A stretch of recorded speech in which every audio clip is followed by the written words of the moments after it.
자, 그러면 이제 서블릿을 우리가 개발을 하면 이런 이제 동적 페이지 서비스를 할 수가 있다, 그죠? 그래서 우리가 이클립스를 엔터프라이즈 버전으로 설치한 다음에 거기에다가 톰캣 와스 서버를 등록했죠.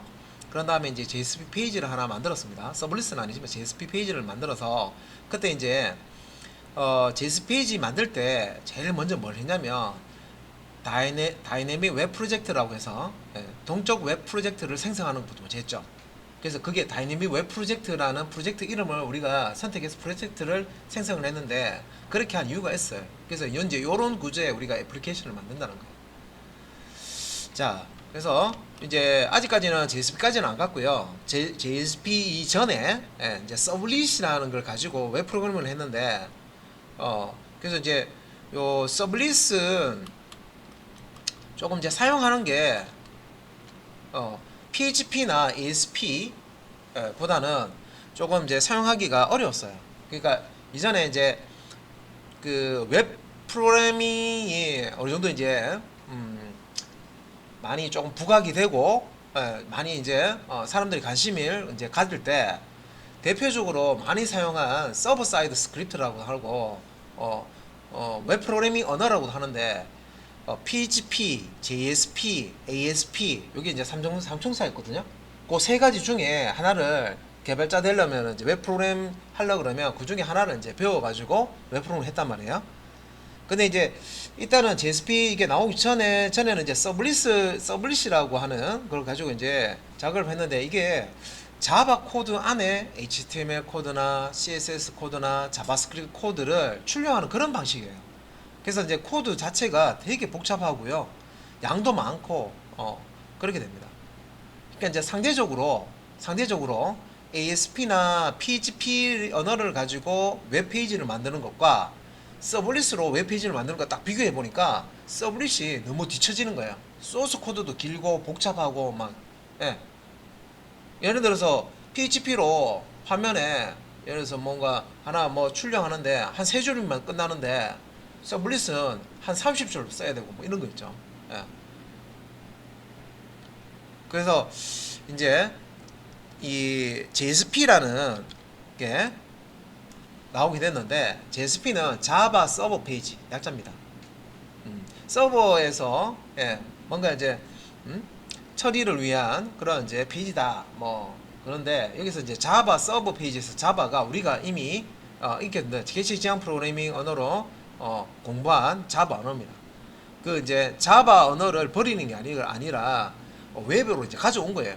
그래서 이제 자바 문법 그대로 다 자바 코드도 쓸 수 있고 추가적으로 이제 JSP라고 하는 명령, JSP 페이지 만들 때 쓰는 명령이 있는데 요 JSP 페이지 만들 때 쓰는 명령은 이제 태그 형태로 되어 있습니다. JSP는 명령은 태그 형태로 되어 있어요. JSP 태그로 되어 있습니다.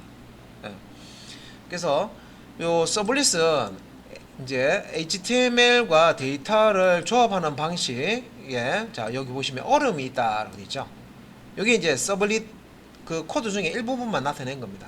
그러니까 서블릿은 이런 식으로 out.println 우리 자바에 system.out.println 하는 것처럼 out.println 한 다음에 여기 쌍따옴표 치고 뭐 태그 이렇게 집어넣고 변수 이렇게 연결하고 이런 식으로 이런 식으로 이제 작업을 했단 말이에요. 그냥 우리는 모르는 입장이니까 안 써본 입장이니까 뭐 이거 쓰면 될 것 같은데 아무 느낌 없죠.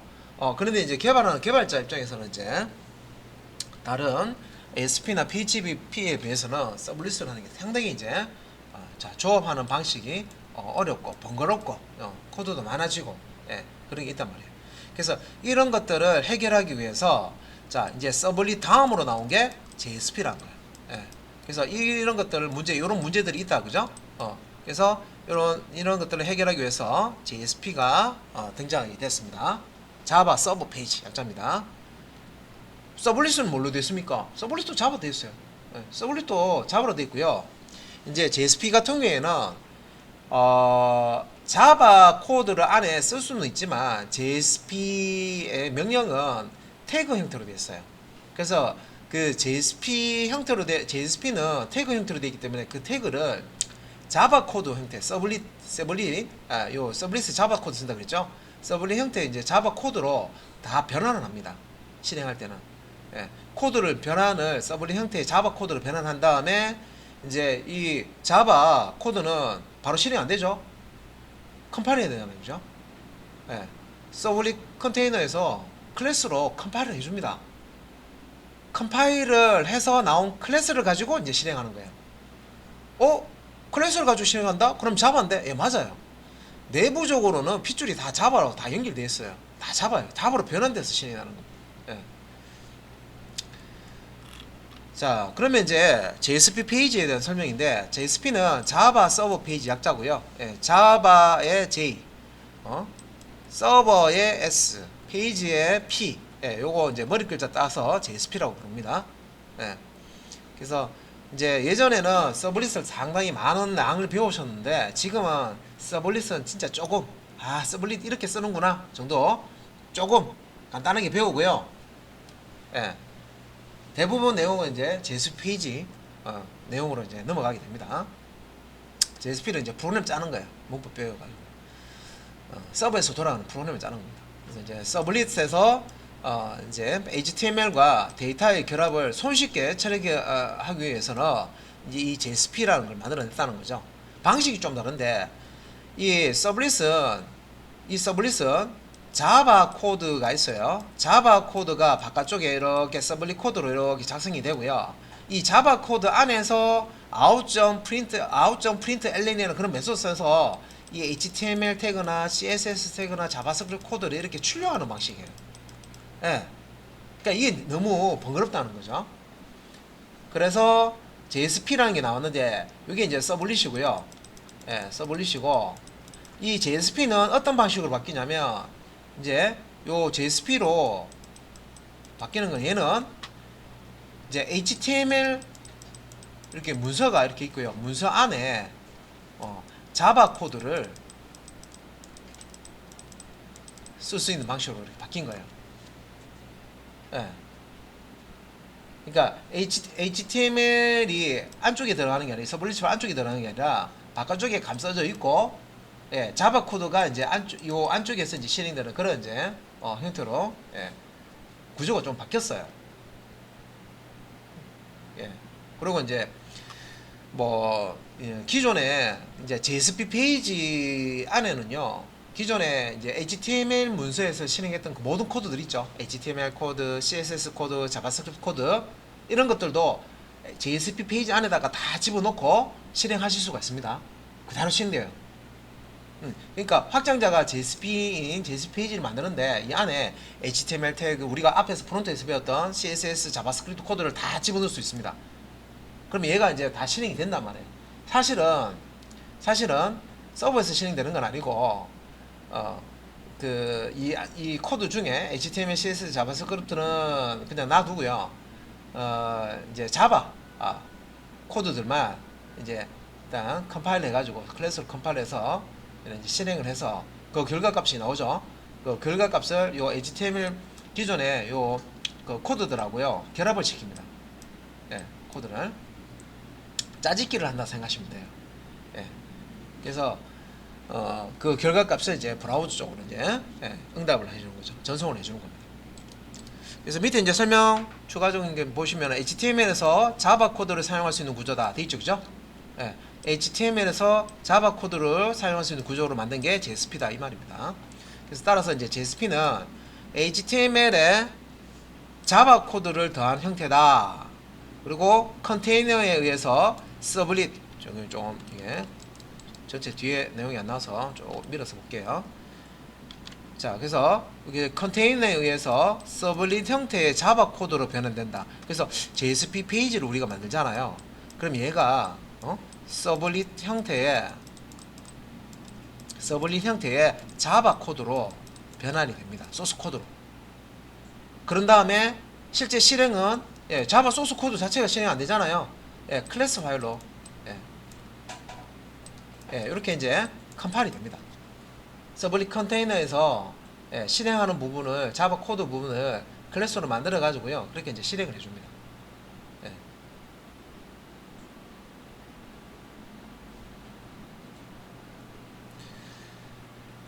그래서 이제 여기서 이제 서블릿 형태의 자바 코드를 변환 후에 컴파일이 된다 이렇게 돼 있죠. 그래서 이제 이게 이제 컨테이너, 아까 용어도 나왔습니다. 그죠? 서블릿 컨테이너의 적대에 대해서 실행되는 구조입니다. 그래서 밑에 이제 요 아래쪽에 간단하게 그냥 코드를 보시면 얘가 이제 JSP 코드인데, JSP도 뭐 기존의 HTML하고 똑같은데요. 예, 여기서 HTML 태그 그대로 쓸 수 있다 그랬죠. JS 페이지 안에는 HTML, CSS, 자바스크립트 코드 그대로 쓸 수 있습니다. 예, 쓰면서 추가적으로 JSP에서 제공하는 명령, 그러니까 JSP 태그를 쓸 수가 있어요. JSP 태그들을, 예, JSP 명령들을, 요게 JSP 명령이에요. 명령 중에 하나입니다. 예, 꺽쇠갈로 퍼센트, 여기 퍼센트 꺽쇠로 돼 있죠. 태그처럼 돼 있잖아요. 이 JSP 태그인 거예요. 이 명칭이 다 있습니다. 뒤에 이제 JSP 할 때 이제 명칭도 한번 보실 거고. 그래서 꺽쇠갈로 퍼센트 이퀄로 시작하고 요 퍼센트 있는데, 이게 뭐냐면 JSP 이제 태그 명령인데, 요 유저 네임 변수에 있는 값을 요 자리에다가 출력해라 이 말이에요. H2 이제 시작 태그와 끝 태그 사이에다가 요 변수 값을 여기 출력해서 하나의 문자로 이렇게 만들어라 그런 뜻입니다. 그러니까 이렇게 이제 코드가 이제 클래스로 바뀌어서 실행이 되면 요 자리에 이제 클래스 실행 결과가 나오고요. 이렇게 이제 조합된 문자열이 HTML 문서가 이렇게 완성이 되면 이걸 이제 브라우저 쪽으로, 클라이언트 브라우저 쪽으로 전송을 해줍니다. 응답한다 그죠? 전송을 해줍니다. 그럼 브라우저는 요 내용을 받아서 텍스트로 되어 있는 우리 이제 HTML하고 똑같습니다. HTML 이제 코드로 이렇게 만든 겁니다. 그래서 브라우저 쪽에서 이렇게 전송받은 코드는요, 이런 JSP 코드라든지 자바 코드를 이 브라우저 쪽으로 이렇게 전송하지 않습니다. 그러니까 브라우저 쪽에서 받는 거는 순수 HTML, 자바스크립트, 그 다음에 이제 뭐 CSS 그런 코드들만 전송을 받는다 보시면 되겠습니다. 그래서 요 이제 자바나 JSP 코드들은 서버에서 실행이 되고, 실행된 결과는 HTML이나 CSS, 자바스크립트 코드로 반환이 됩니다. 그 반환된 코드를 기존의 이제 HTML 코드와 연결을 시켜가지고 브라우저 쪽으로 이렇게 이제 전송을 해주게 됩니다. 그래서 결론은 브라우저는 얘가 서버에 접속하면요, 자바 코드라든지 자바스크립트 코드를 읽어올 수가 없어요. 브라우저는 그냥 자바 JSP에서 실행한 서블릿이나 이런 얘네들이 실행한 결과값, 결과값만 이렇게 이제 받아볼 수가 있습니다.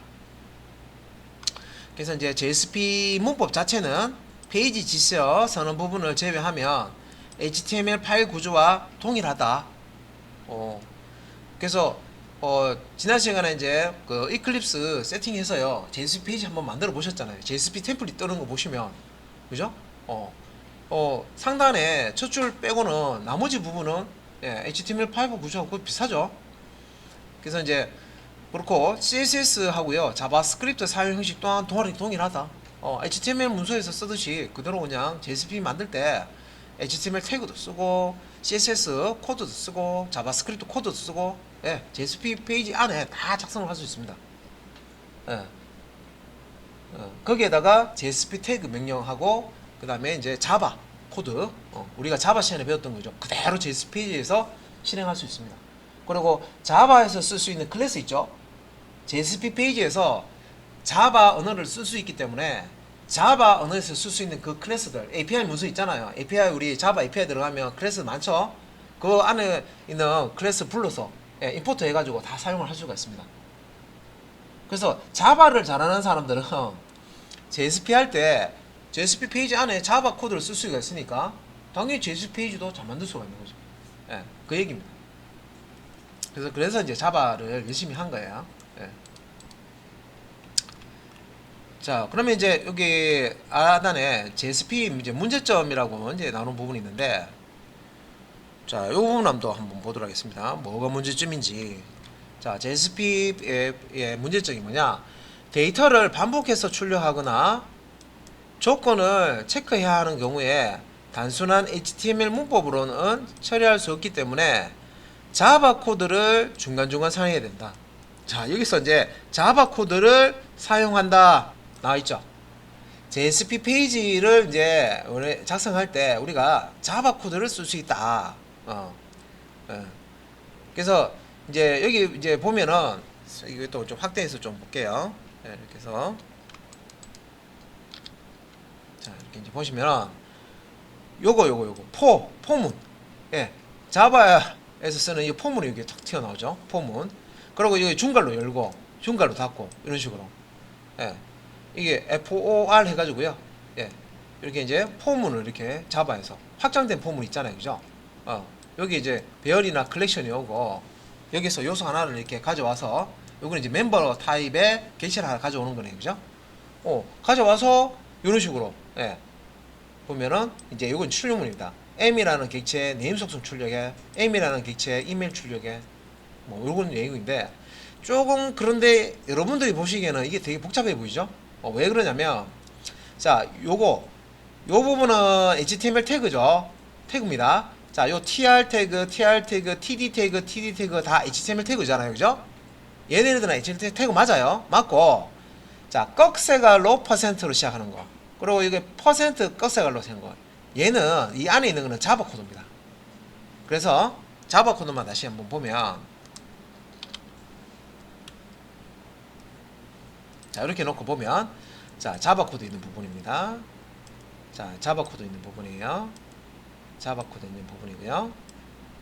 자 여기 다음에 자바 코드 있는 부분입니다. 빨간색 줄로 되어 있는 부분만 딱 보시면은 얘는 제복 자바 코드구나. 예, M 객체의 네임 속성을 출력해라. M 객체의 뭐 이메일 속성. 예, 그래서 이제 요 꺽쇠갈로 퍼센트로 시작하는 요 이제 태그 퍼센트 꺽쇠갈로 하는 요 태그 안에 요 자바 코드들이 들어오죠. 그래서 JSP를 배운다 하는 거는 이제 이런 거 배우는 거예요. 예, 퍼센트 꺽쇠갈로 퍼센트 안에 이렇게 이제 작성하는 거 있죠, 그죠? 이런 것들 이제 배웁니다. 그래서 보시면은 반복문인데 뭘 반복합니까? 요 중괄로 열고부터 해서 닫고까지인데 이 부분 있죠, 이 부분. 요 안에 HTML 태그가 들어가 있잖아요. 실제 반복문 돌리면 이 HTML 태그가 반복해서 찍힙니다. 예, 반복해서 찍혀요. 어디에 찍히냐면 브라우저 쪽에. 서버가 이렇게 이제 처리한 내용을 브라우저 쪽으로 전송해 주죠. 그래서 이제 이 JSP에서 포문에 의해서 반복적으로 TR이 이제 테이블에 행 만들어 주는 거잖아요, 그죠? 그러니까 여러 개의 행을 쫙 JSP에서 막 출력을 한 다음에 그 출력된 결과는 HTML 태그로 이제 만들어지거든요. 그럼 그 내용을 이제 실행된 결과죠. 결과를 브라우저 쪽, 웹 브라우저는 이제 클라이언트 쪽이 내가 브라우저 쪽으로 쫙 전달해 주는 거예요. 전송해 주는 거예요. 그러면 이제 이 JSP가 실행한 결과를 브라우저에서 볼 수가 있다는 거죠. 예. 그래서 이제 HTML 부분은 서블릿 컨테이너 통캣이 가지고 있다고 그랬죠. 예. 통캣 안에 서블릿 컨테이너 있습니다. 그래서 HTML 부분은 서블릿 컨테이너에서 out.println을 사용하는 형태로 변환이 되고, 자, 이 JSP로 만들어 놓으면요, 이 JSP가 뭘로 바뀐다? 서블릿 코드, 자, 서블릿 형태의 자바 코드. 여러분 자바 아시잖아요. 자바 뭐 배우셨죠? 그 자바입니다. 자바 코드로 변환이 되고요. 코드가.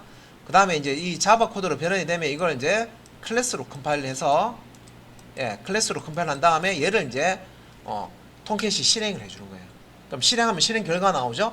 이런 식으로 이제 실행 결과는 요 퍼센트 꺽쇠로 퍼센트로 시작해서 퍼센트 꺽쇠로 하는 요게 이제 실행이 되는 거예요. 밑줄 그어놓은 부분. 그러면 요게 이제 실행이 되면 결과 나오겠죠. 결과가 요 부분에 치환이 돼요. 요 자바 코드가 실행한 결과를요 여기에 탁 넣어줍니다.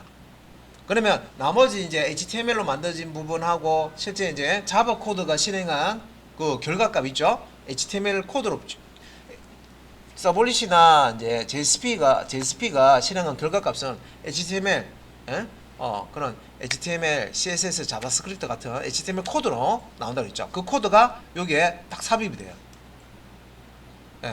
그러면 이제 JSP가 다 실행이 끝났잖아요, 그죠? 끝나면 이제 요 완성된 HTML 문서를 클라이언트 브라우저 쪽으로 전송을 한다.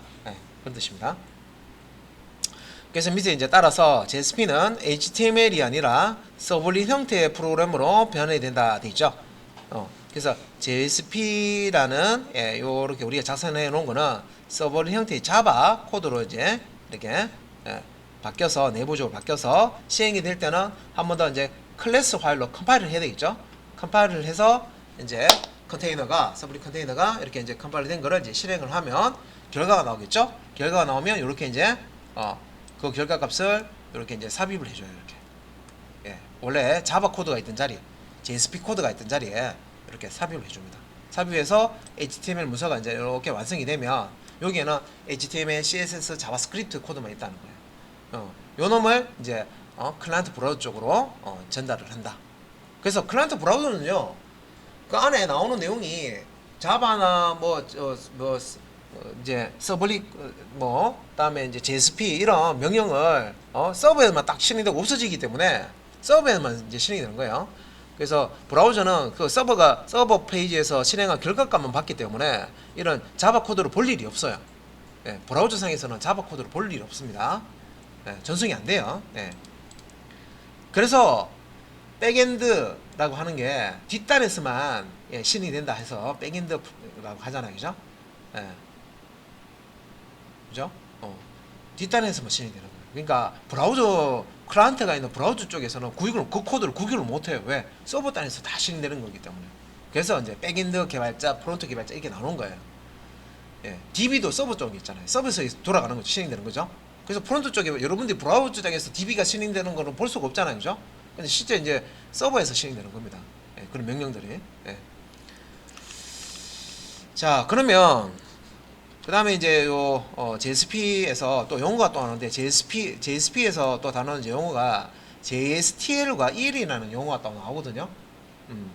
근데 이제 JSP의 구조적인 문제를 해결하기 위해서 커스텀 태그 기반으로 하는 JSTL인데 JSP 스탠다드 태그 라이브러리라는 거 씁니다.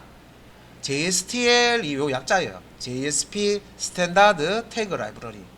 얘를 쓰는데 여기서 자 태그 아시죠? 태그 HTML 태그 하잖아요. 그죠? 그 태그입니다. 라이브러리는 뭐예요? 이 태그를 모아놨다는 거죠.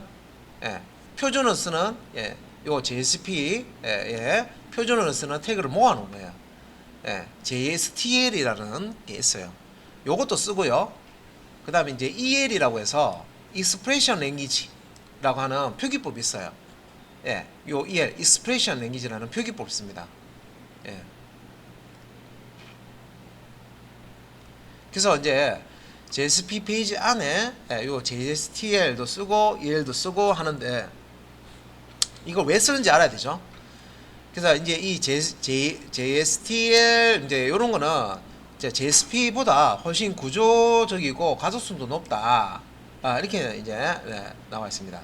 그래서 요게 이제 초창기에 자바 그래도 JSP 할 때 자바 언어를 잘 알고 있으면은 JSP를 잘합니다라고 설명드렸지만 초창기에 자바 잘하는 사람이 그렇게 없었어요. 그것도 이제 시대에 따라서 여러분들이 이제 공부를 해보시면 지금처럼 이렇게 자료가 풍부한 것도 아니고요. 자료도 없고 공부를 하려고 책을 이렇게 보면요. 뭐 책도 몇 권 없고 그죠?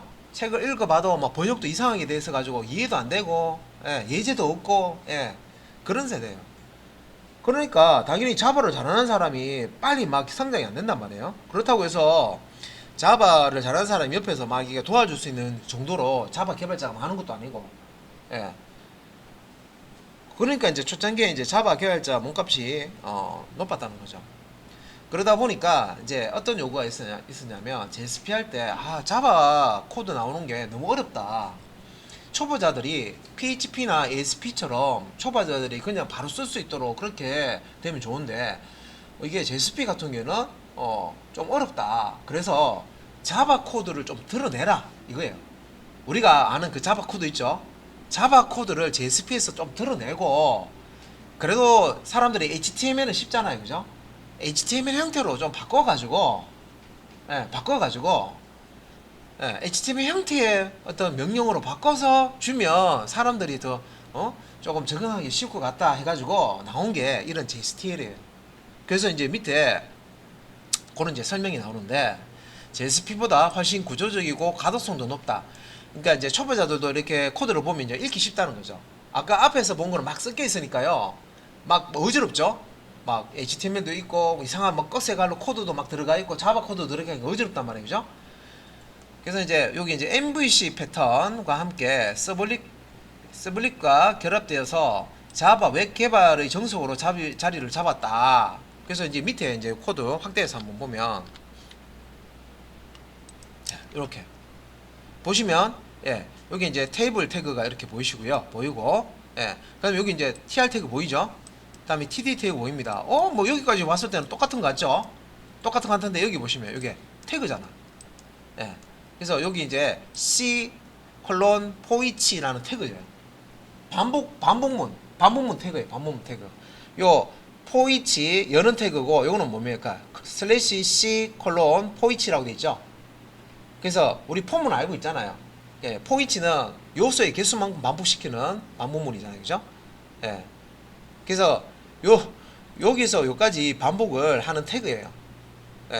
태그인데 이제 여기 이제 EL이라고 해서 Expression Language라고 있죠. EL이라고 해서 여기 이제 달러 중괄 열고 중괄 닫고 이거 어디서 봤죠? 달러하고 이렇게 중괄 열고 이거 어디서 보셨어요? 어디서 자바스크립트에서 보셨잖아요. 그죠? 요런 표현을 사용해서 여기에 이제 자바의 어떤 이제 객체라든지 뭐 배열이라든지 변수라든지 여기에 딱 던져주면요 요런 형태로 받아서 요 태그에서 쓸 수 있는 거예요. 값을 받을 수가 있는 거예요. 그래서 요 달러 중괄호 안에 mlist라는 예를 들어서 이제 배열이다. 그러면 이제 배열을 이렇게 던져주잖아. 그죠? 이 배열 안에 이제 객체가 들어있어요. 그러면 이제 요 mlist 배열에 있는 값을 하나씩 끄집어내서 m에다가 이렇게 넣어줘요. 객체 하나씩. 여기에 이제 객체들이 들어가 있는 거고. 그러면 여기서 하나 끄집어내서 객체 하나를 m에 대입한 다음에 그 다음 뭡니까? tr 태그 출력하고 td 태그 출력하는데 td 태그 첫 번째 내용으로 요 m 객체의 네임 속성 값을 여기에다가 넣어주는 거예요. 삽입해 주는 거예요. td 태그 요 사이에다가 내용으로. 그리고 요거는 이제 m 객체의 이메일 속성을 읽어서 요 td 태그 내용으로 넣어주는 거예요. 그래서 여기서 이제 tr 태그 안에 td 태그 내용까지 다 출력한 다음에 이제 어떻게 합니까? 다시 또 반복하는 거지. 올라가서 m리스트에서 또 객체 가져와서 언제까지? 요 m리스트에 있는 객체를 다 읽어낼 때까지. 그럼 뭐예요? 요 테이블 만들 때 줄 만들 때 tr 태그, 칸 만들 때 td 태그 쓰잖아요. 그죠? 요 부분을 실제 이제 데이터베이스에서 이렇게 어떤 값을 가져와 가지고 그걸 이제 지금 일일이 우리가 코드를 작성하는 게 아니라 값만 이렇게 던져주면 얘가 알아서 요 값의 개수만큼 폼문 돌리면서 tr 태그를 쫙 생성해 준단 말이에요. 당연히 tr 태그 안에는 td 태그가 생성이 되겠죠. 그리고 안에 요 코드 자체는요 실행이 되면 없어지는 거예요. 얘는 실행되기 전이고요. 실행이 되면 실제 요 m이라는 객체가 가지고 있는 네임 속성 값이 여기 들어온 거예요. 요전에는 m 객체가 가지고 있는 이메일 속성 값이 여기에 이제 삽입이 되는 겁니다.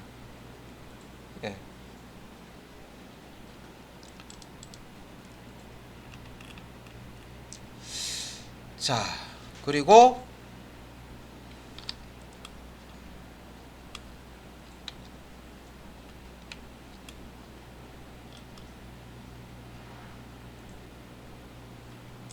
자, 그 다음 이제 내용 보시면은 JSP 대체 솔루션이라고 해서요.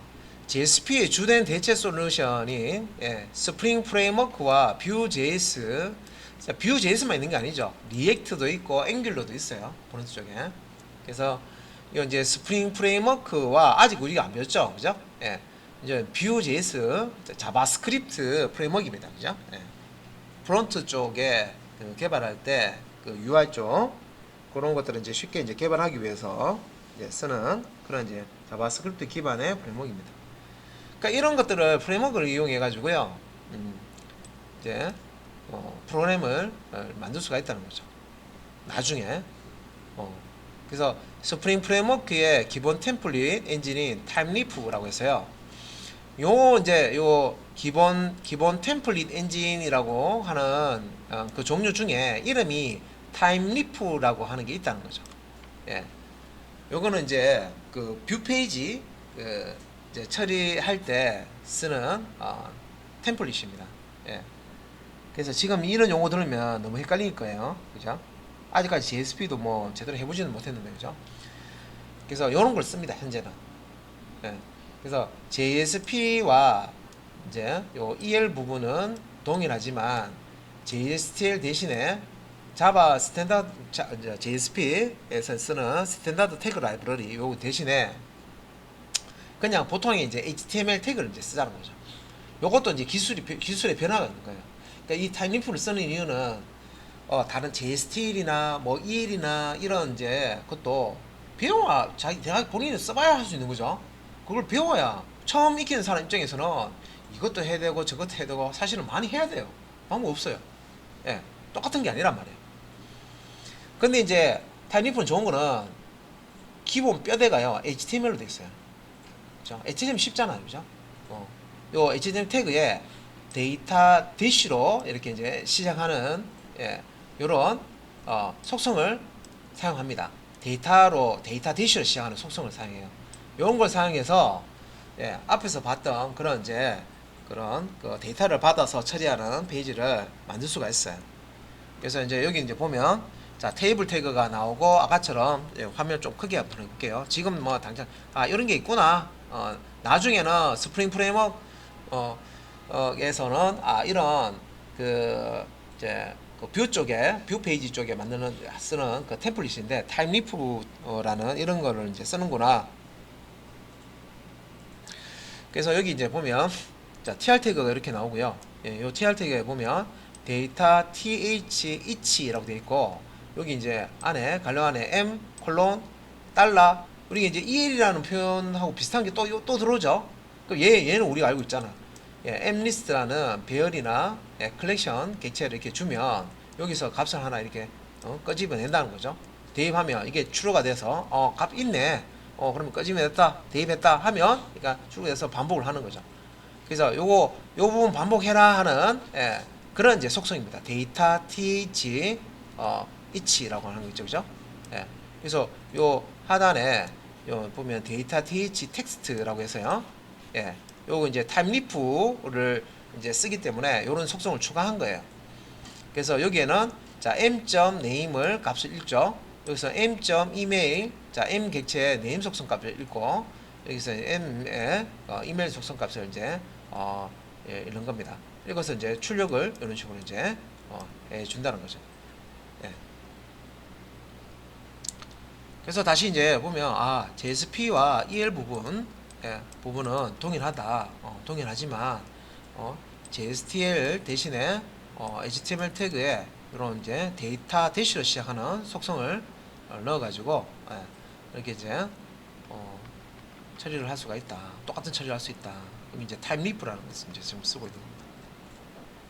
그래서 이제 이렇게 하면 뭐 서버 실행 없이도 디자인을 확인할 수도 있다. 좋은 점은 서버 실행 없이도 디자인을 확인할 수가 있다. 이런 얘기입니다. 그래서 이제 아래쪽에 또 JSP 대체 솔루션이라고 해서 자 JSP의 주된 대체 솔루션은 스프링 프레임워크와 뷰에 대한 사용 형식에서 또 vue.js를 이용해서 클라이언트 사이드 렌더링 CSR 요 용어 한번 나왔었습니다, 그죠? SSR은 서버 사이드 렌더링이고 클라이언트 사이드 렌더링은 CSR이라고 했죠. 그래서 요런 이제 경우에 타임리프와 유사하게 V 대시로 이제 시작하는 형태의 속성을 쓴다. 그래서 뷰 같은 경우에는 이런 식으로 이제 V 대시 4 이런 식으로 씁니다. 그래서 얘는 이제 vue.js라는 걸 이제 사용해서 지금 이제 처리를 하는 거예요. 그래서 프론트 엔드 방식이기 때문에 해당 속성은 자바스크립트로 동작하는 vue.js에서 처리를 해준다. 그래서 여기 이제 코드도 한번 보면 와 이렇게 뭐 해야 될 게 왜 이렇게 많습니까 하는데 너무 긴장 안 하셔도 됩니다. 지금 당장 하라는 얘기가 아니고요. 지금 당장 하라는 얘기 아닙니다. 그래서 요 지금 이제 전체적으로 기술이 이런 기술들이 있다 라는 걸 이제 보여드립니다. 다 쓰라는 꼭 다 쓸 필요는 없어요. 그중에 일부만 이제 쓰면 되는 겁니다. 그래서 뷰 같은 경우는 이런 식으로 이제 태그 속성에다가 v-4 이런 식으로 속성을 주고요. m in mlist 이렇게 주죠. 여기 이제 배열이나 컬렉션 이렇게 오고 뒤에 이렇게 이제 있는 값을 하나 이제 이렇게 가져오는 거죠. 가져와서 요거는 이제 중괄로 두 번 이렇게 쓰죠. 중괄로 두 번. 이 중괄로 두 번 열고 닫고 열고 닫고 여기 안에 있는 객체의 네임 속성을 읽어서 여기 출력해라 이 말입니다. M 객체의 이메일 속성을 출력해라 이 말입니다. 요거는 이제 view.js 사용했을 때 표기법입니다.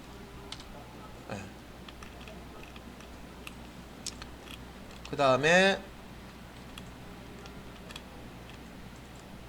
자 REST API와 JAX RS라고 하는 이제 설명을 좀 드릴게요. 이것도 용어 설명인데, 자 REST API에서 이 REST가 뭐냐? 여기 이제 Representational State Transfer에서 RE, Representational에서 RE, State에서 S, 그다음에 Transfer에서 T, 그래서 REST라고 합니다. REST. 그래서 네트워크상에서 클라이언트와 서버 사이에 통신을 구현하는 방법 중에 하나입니다. REST API. 그래서 네트워크상에서 클라이언트와 서버 사이에 통신을 구현하는 방법 중 하나고, 대부분 이제 오픈 API는 이 REST 아키텍처 기반으로 해서 만들어집니다. 그래서 뭐 오픈 API라는 게 네이버에서 뭐 지도 서비스 같은 거 오픈 API로 공개하거든요. 그런 거. 예를 들어서 뭐 공공 데이터 같은 거 오픈 API로 제공하잖아요, 그죠? 그런 거. 그런데 보면 이제 이런 이제 REST 아키텍처를 개발해서 이렇게 이제 만들어집니다. 그런 얘기고, 그러면 이제 요 REST 요 용어잖아요, 그죠? 자, 요 REST Representational State Transfer 얘가 뭐냐? 자, 서버 응답을 앞에서 언급한 다양한 형태로 전달하는 개념이다. 그래서 이제 구체적으로 이제 설명을 한번 보면은, HTTP의 기본 응답이 HTML인데 이것을 JSON 등 다른 규격을 사용하는 것으로 접근할 수가 있고, 자 이에 따라서 이제 웹을 단순히 브라우저에서 콘텐츠를 이용하는 웹 브라우저에서 여기죠, 그죠? 웹 브라우저에서 단순히 브라우저에서 콘텐츠를 이용하는 브라우저 서비스가 아닌 데이터를 주고받는, 이제 이게 이제 핵심입니다. 데이터를 지금 이제 두 줄로 돼서 좀 애매한데 데이터를 주고받고 할 수 있습니다. 그래서 이제 클라이언트가 우리 브라우저에서 주소를 치면요, 보통 이제 서버에 접속했을 때 페이지를 전송을 해주죠. 그러면 그 페이지를 화면에다가 보여줍니다, 그죠? 대부분 이제 그런 이제 서비스를 이제 하는데, 이 REST는 그런 게 아니에요. 그런 게 아니고 페이지가 필요한 게 아니라 서버로부터 데이터를 요청을 하고 서버로부터 이제 데이터를 받는 방법입니다. 여기 이제 보시면은 이제 데이터를 주고받기 위한 API 서비스 형태로 발전시킨 그런 이제 기술입니다. REST. 그래서 이제 안정되고 검증된 웹 기술을 그대로 사용할 수가 있고, 그래서 뭐 새로운 기술을 따로 쓰는 건 아니고요. 웹 기술 그대로 쓰는데 이게 된다는 겁니다. 그리고 성능이나 안전성이나 보안이나 백업, 분산 등 여러 인프라에서 재활용이 가능하다. 그래서 이제 요 REST API 동작하는 거 설명을 좀 드릴게요. 자, 이거 이제 REST API 동작 구조인데요. 자, 이 클라이언트가 이렇게 했어요. 그래서 이제 여기 클라이언트는 뭐 웹이 있을 거고, 스마트폰의 앱도 됐을 수도 있고, 데스크탑의 앱도 될 수도 있고, 뭐 자동차나 냉장고, 스마트 자동차나 스마트 냉장고 있죠, 그죠? 그래서 뭐 전기 자동차 쪽에는 뭐 이런 이제 앱 이제 쓰잖아요, 그죠? 뭐 냉장고도 스마트 냉장고 있고, 그죠? 이런 것들이 다 클라이언트가 될 수가 있습니다. 그러면 이제 요 클라이언트가 서버한테 이렇게 요청을 하죠. 자, 요청을 합니다. 이렇게 뭐 주세요 이렇게 요청을 합니다. 요청을 하면 이제 서버는 이제 여기는 이제 백엔드 쪽에서 자 백엔드 프로그램을 할 때 뭐 자바나 노드.js나 파이썬, 우리는 이제 요 자바 가지고 이제 서블릿이나 JSP 뭐 이런 것들이 되겠죠. 그러니까 이런 것들을 이제 가지고 이제 데이터베이스 연동해서 데이터 처리를 합니다. 데이터 입력도 하고 일불롱을 하고. 그래서 이제 여기서 이제 어떤 데이터를 요청했다. 그러면 요런 이제 서버 사이드 쪽에서 이제 시행되는 이제 언어를 이용해서 데이터베이스에서 데이터를 가져오죠. 그래서 이제 그 데이터 가져온 거를요, 클라이언트 쪽으로 전송을 해주는데, XML, 우리 XML 배우셨죠? Extensible Markup Language 그런 형태나 JSON 형태로 예, 데이터를 이렇게 클라이언트 쪽으로 전송을 해줘요. 예, 그래서 여기 밑에 보면 JSON 문자로 이렇게 전송을 하는 거죠.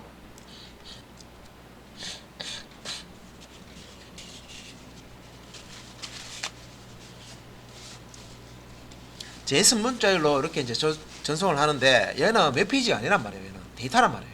얘는 데이터란 말이에요. 데이터.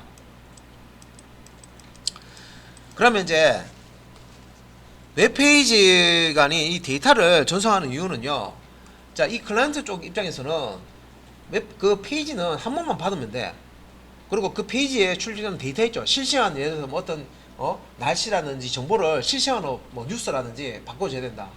그러면 이전에는 페이지 전체를 가져왔거든요.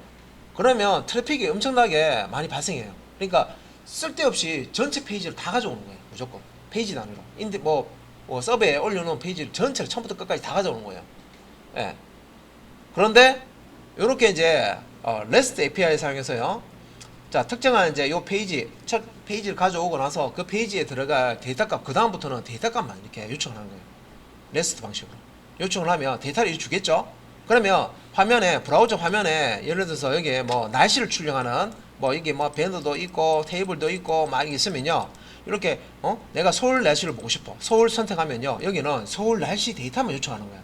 그래서 서울 데이터만 날씨 데이터만 JSON 데이터로 이렇게 가져온 다음에 요 페이지 안에 데이터가 출력하는 부분 있죠. 출력되는 뭐 요 부분에다가 데이터만 딱 끼워 넣는 거야. 이렇게. 페이지 전체를 다시 출력하는 게 아니라 그러니까 데이터만 딱 바꿔치기 해주는 거예요. 그러니까 속도가 엄청 빨라요. 그래서 주로 이제 이런 이제 앱 같은 데도 보면 애플리케이션 같은 경우는 실제 뭐 스토어 같은 데서 다운받아서 설치가 되잖아요. 그래서 서버에서는 살짝 데이터만 받으면 되거든요. 예. 그런데 이제 이렇게 REST API 방식 씁니다. 웹에서도 마찬가지고. 예. 그래서 이제 속도도 빨라지고 굳이 페이지 전체를 가져올 필요 없다는 거죠. 데이터만 가져온다는 거예요. 예. 자, 그래서 REST API 요 동작 구조를 설명을 드렸습니다. 그래서 공공 데이터 같은 거 있죠. 공공 데이터, 공공 데이터 그 포털도 있습니다.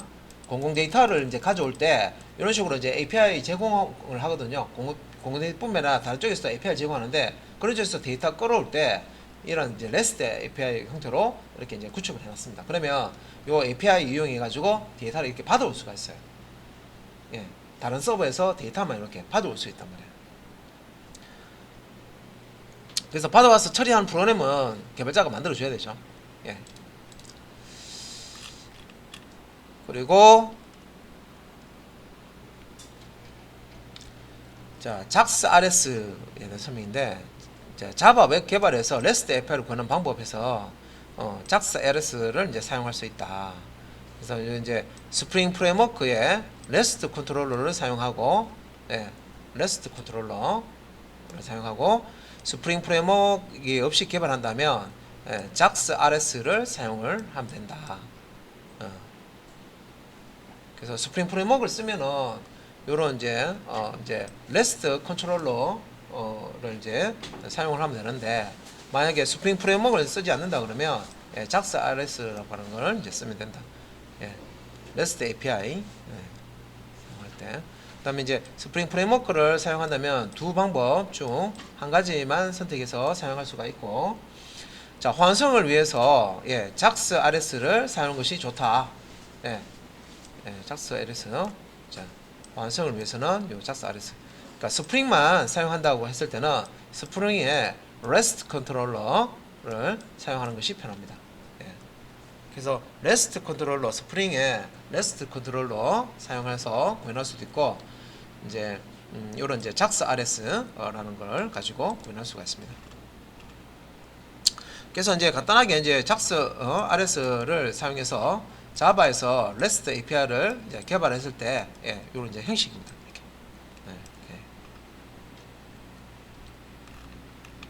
그래서 뭐 형식만 이렇게 대략적으로 보시고요. 자, 그 다음에 이제 스프링 프레임워크와 자바 웹 개발이 있는데, 이제 우리가 개발을 이제 하는데 큰 어떤 그 시스템, 그러니까 많은 그 개발자들이 모여가지고 팀 단위로 모여서요.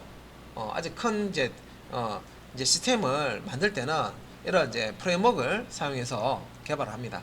예. 요즘에서 이제 많이 이제 사용하는 게 이제 스프링 프레임워크라는 거죠. 그래서 이 스프링 프레임워크는 자바 기반의 오픈 소스 프레임워크이고요. 예, 무료로 쓸 수 있다 이 말이죠. 그죠? 다음에 자바 EE에서 요구하는 수준의 복잡한 기능을 자바 EE 사용하지 않고 이제 구현하고자 이제 시작된 프로젝트입니다. 예. 예. 그리고 이제 스프링 프레임워크 이제 특징으로 보면 경량 컨테이너, 객체 생성 소음열과 같은 생명 주기를 관리하고요. 스프링 컨테이너로부터 필요한 객체를 얻어올 수도 있습니다. 그리고 이제 제어의 역행에서 Inversion of Control IOC라고도 하는데요. 이런 이제 개념이 지원이 됩니다. 그래서 메소드나 객체의 뭐 호출 제어권이 제어권이 사용자가 아닌 프레임워크에서 필요에 따라서 스프링에서 사용자 코드를 호출했었습니다. 그래서 이제 의존성 주입 같은 이런 이제 개념도 지원하는데 Dependency Indexion이라고 해서 DI라고 합니다. 그래서 각 객체이나 서비스 간에 의존성이 존재할 경우에 프레임워크와 서로 이제 연결해주는. 그리고 이제 관점 지향 프로그래밍, AOP라고 하고요. Aspect Oriented Programming이라고 합니다. 그래서 트랜잭션이나 로깅, 보안 같은 여러 모듈에서 공통적으로 사용하는 기능의 경우 이제 해당 기능을 분리해서 관리할 수 있는 이런 이제 개념들을 담고 있습니다. 스프링 프레임워크가.